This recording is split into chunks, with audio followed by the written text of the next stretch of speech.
This is Dr. Darleen Wodzenski with Orchard Human Services, here to talk a little bit about why typical therapies do not work with children with attachment disorder, and in many cases can make things much worse.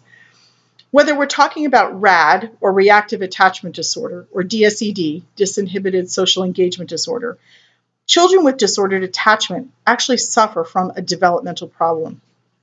The circumstances that interfered with the child's ability to bond with and attach to primary caregivers actually causes that child to have brain centers that are maladaptive, that don't function in the normal way, and that don't develop in the proper way. So therefore, when the child encounters any type of stimulus, the child has a response that is very atypical, unexpected, and in many times not very effective. And this is where typical therapies do not work. Typical therapies expect children to have a certain expected response.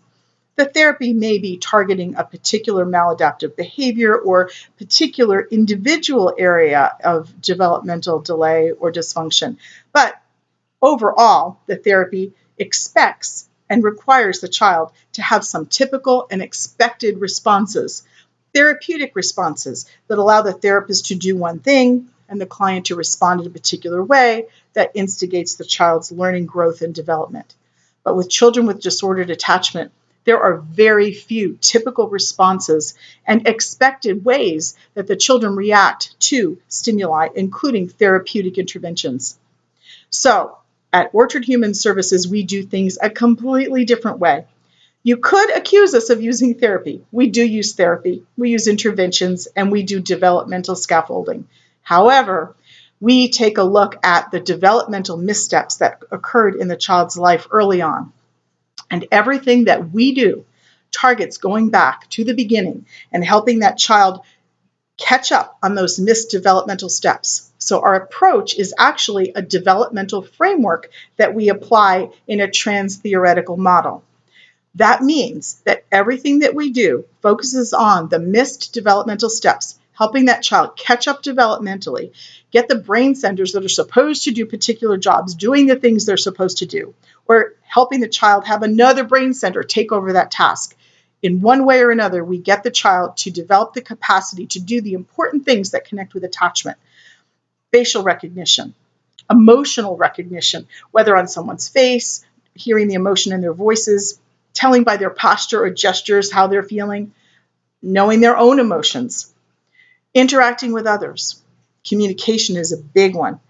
Being compassionate, having empathy, theory of mind. In other words, I have an idea in my head, but it might not match up with what you're thinking. These are all important things that children with disordered attachment really don't know how to do very well. So we help them catch up on all these steps. Then, within our developmental framework, we have opportunities to use moments of therapeutic intervention. And we get to choose from many different models of therapeutic intervention, many different modalities. And in that moment, while still focusing on the developmental goals and outcomes that are critical, we use individual therapeutic modalities to get little bits of work done. And by doing it this way, it almost looks like a patchwork quilt. We start filling in the gaps and help the child begin to develop strengths and abilities where before they were just a hot mess. So this is Dr. Darleen Wodzenski with Orchard Human Services doing my quick 5-minute take on why typical therapies do not work with children with disordered attachment and often make things much worse.